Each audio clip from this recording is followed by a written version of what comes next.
A great deal of attention is paid to the similarities between Stone Age European and Stone Age American spear points.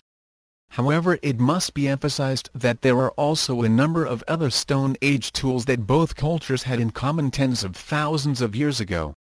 For example, on the website, pbs.org, there are documents related to the documentary America's Stone Age Explorers.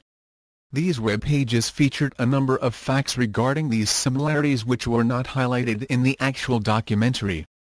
These web documents outlined actual tools and toolkit similarities between Stone Age Europeans and Stone Age Americans.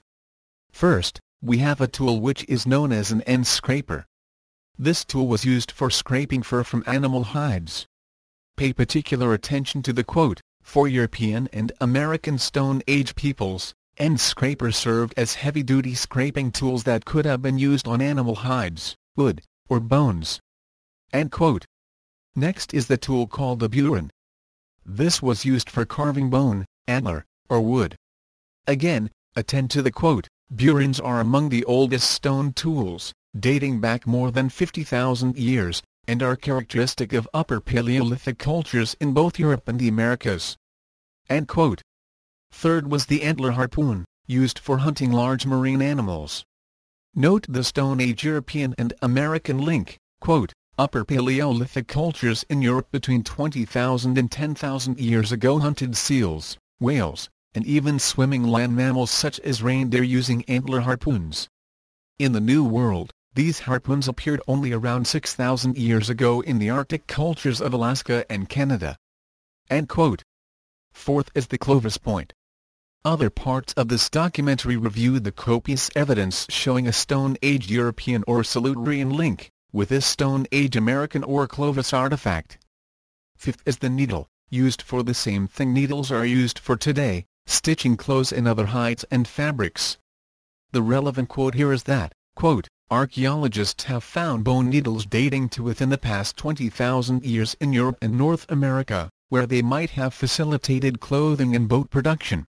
End quote. Last noted was the bone point. This tool was a projectile which could be launched at animals during hunting. The authors noted that, quote, "Bone projectile points were flexible, light, general-purpose weapons for hunting large land animals. To be as lethal as possible, their tips were chiseled to exquisite sharpness. This is a North American point, but bone points hafted onto wooden or bone handles were also common in the Stone Age Old World." End quote. Further, an article originally published in the journal Discovering Archaeology in the year 2000 also noted the significant links between Stone Age European and American toolkits. This article was entitled, "The Silurian Solution, Did Some Ancient Americans Come from Europe?" and authored by Albert C. Goodyear and Alan L. Schneider. The following quote should be noted, quote, "Solitrean and Clovis flint knappers used nearly identical stoneworking technologies. We observed a high degree of correspondence between stone and bone tools, as well as engraved limestone tablets, and catching of extra-large biphases and other tool stock. The Solitrean tool kit is, with a few exceptions, nearly identical to that of Clovis." End quote.